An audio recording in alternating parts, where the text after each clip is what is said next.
So Zohran Mamdani, who is now the mayor candidate in New York,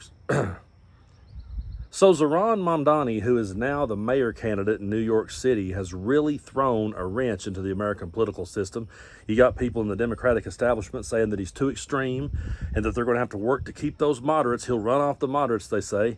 And then you have Donald Trump, who's going to do what he always does, which is just double down on someone with his racism and come out calling for his arrest. I was not one bit shocked when I saw this clip of Donald Trump saying that, yeah, he would just have to arrest Mamdani because, you know, we got to put an end to the weaponization of government. Take a look. New York City may well be led by a communist soon, Zohran Mamdani, who in his nomination speech said he will defy ICE and will not allow ICE to arrest criminal aliens in New York City. Your message to communist Zohran Mamdani? Well, then we'll have to arrest him. Look, we don't need a communist in this country, but if we have one, I'm going to be watching over him very carefully on behalf of the nation. We send him money. We send him all the things that he needs to run a government. And by the way, they get about 3 times what you get, Ron. If you look at the per capita, Florida gets 1/3 of what New York gets in terms of the numbers. Why don't you give us those numbers?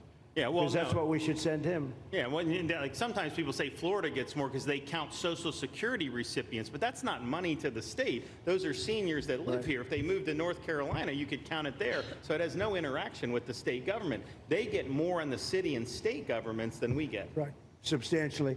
We're going to be watching that very carefully, and a lot of people are saying he's here illegally. He's, you know, we're going to look at everything, and ideally.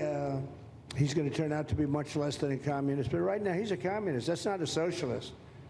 Have you noticed how now his go-to answer is just, we got to lock him up, we got to put him away? That's his go-to answer now. He doesn't even beat around the bush about it anymore, folks, because he does not have to. I can't count the times sitting here in this chair doing these videos day in and day out that I would point to things Trump was saying on the campaign trail that was huge red flags. And I would say he's going to be all about revenge. He's going to be all about retribution. He is going to go after his political opponents. And people kept telling me, Brando, he would never do that, or they wouldn't let him do that. And we just kept bringing the receipts and waving the red flags and saying, look, this stuff isn't normal. And I remember playing clips for y'all of Hannity, where Hannity was saying, we've got to put an end to the weaponization of government. You're not really going to go after political opponents, are you? And Trump would always dance around the question and just make Hannity feel good for a few minutes, and they would keep rolling. But we were all sitting here saying, if he gets back in, that's going to be his go-to move. And it has been. And there he is just saying, well, we'll have to arrest him. We'll just have to do that because he's a communist. He's a threat to our country. And that's all he's got to say to rile up his MAGA base, because his MAGA base is made up of mostly racist people. I hate to be that blunt about it, but they truly are. And they're going to go back and play some of their greatest hits that they played with Barack Obama. I'm sure they may, cook up a new birther conspiracy about Mamdani. Nothing would shock me. They're going to come at him with their racism and their Islamophobia. They're going to come at him with all of their bigotry, because that's what they're about. And to the apolitical people who just voted for Trump because Papaw did, well, you aligned yourself with that type of person. So if you get offended at me lumping you in with them, that's the price you pay for voting for that madness. But what I would like to stop here and talk about just for a minute is, I would love to know what is so radical about Mamdani, what is so radical about people like us who just wants people to have a living wage. The minimum wage here in Tennessee is still the same as the federal minimum wage, which is $7.25. Folks, that's absolutely insanity that in 2025, there are people out there that still thinks that's too much. And there are people out there that thinks it shouldn't be raised. If you think that, you're truly crazy in the head. I'm serious, you are. You've lost your mind, because there is no world in which someone can survive on $7.25 an hour. And I'll just use my little corner of the earth right here, okay? Let's say you work at a job and you make $7.25 an hour, and then you go to McDonald's to buy a combo. You can't buy a combo for $7.25. Gas in my part of the world right now, last time I looked, is around $2.69, $2.79, somewhere in that ballpark. Look at how much money you would have to make if you wanted to have, let's say you wanted to rent an apartment, which around here they're going to average around $1,000, and that's just around here. You might look up and find a cheaper one for $600 or $800, but let's just go ahead and use the number 1,000, because that's kind of where it's at, between 1,000 and 1,500, depending on what you get. So you got $1,000 for rent. Now imagine you got to pay an electric bill, a water bill. You want to have some internet. You have to have car insurance, you have to put gas in that car, and you have to feed yourself. And imagine you do that with absolutely no assistance whatsoever, and you're telling me you're supposed to do that on $7.25 an hour? Folks, the math is not there. It's not there in no world. It can't happen. So some people will say to me, well, those jobs were meant for teenagers. Those jobs were meant for kids that are getting out of school and learning how to be in the workforce. Okay, if you want to use that argument, it's a dated argument, because these days, where I come from, there's nothing here.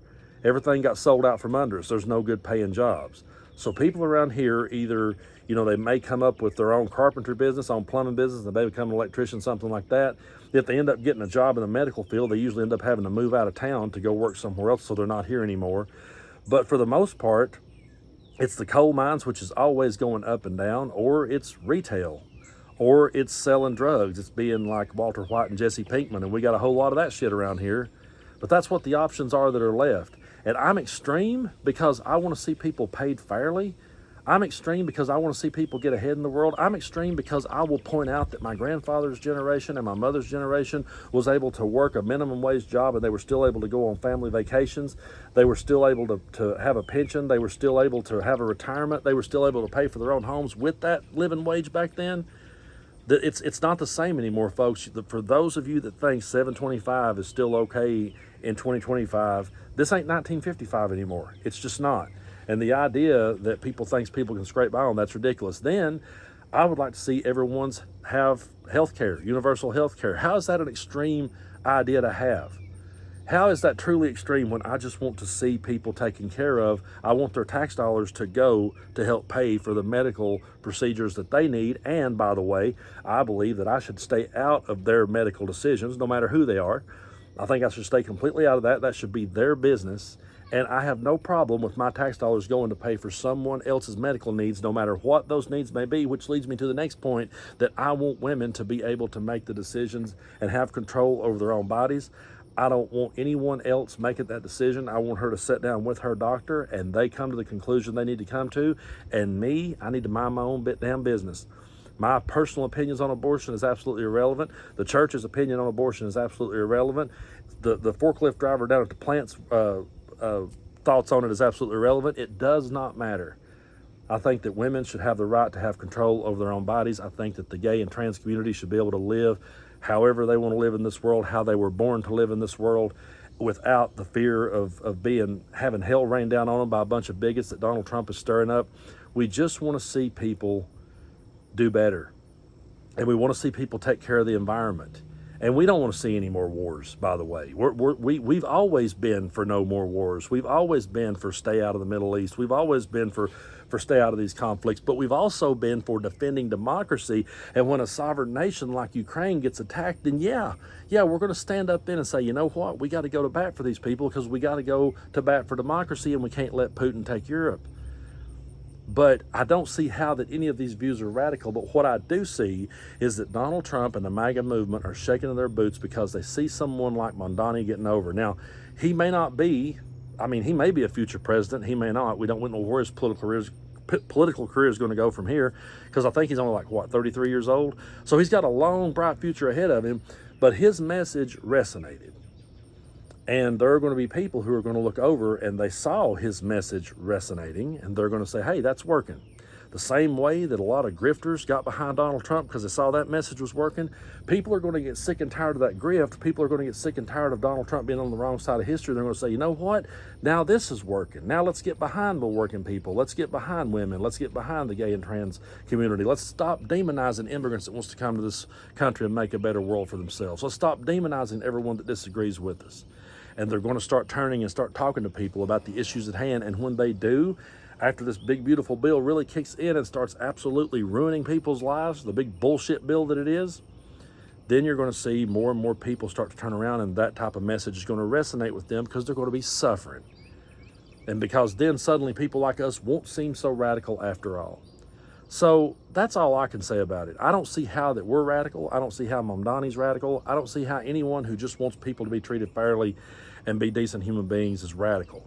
What I think is radical is Donald Trump and his administration. What I think is radical is the way that he has absolutely ignored the courts, ignored the Supreme Courts, walked all over top of everybody. What I think is radical is the way that he's arrested his political opponents and is calling for the arrest of his political opponents. What I think is radical is them stripping away the rights from women to have control over their own bodies. What I think is radical is all the hatred and bigotry that they have thrown onto the gay and trans community. What I think is radical is their dangerous, hateful rhetoric that stirs up conspiracy theories and all the shout outs and the dog whistles that they send out to the Proud Boys and the hate groups. I think that shit is radical. I think having a dictator and being okay with it is radical. So you can call us radical all day long. You can call us woke. You can call us whatever words you want to use. Use liberal, use progressive, use woke, use whatever you want to use. I don't truly care, because we have people's best interests at heart and Donald Trump doesn't. And the more time passes and the more this big bullshit bill kicks in, the more people will realize that Donald Trump never gave a damn about any of them, and that people like us wasn't just yelling because we had Trump derangement syndrome. We were yelling because we were trying to get people to wake the fuck up.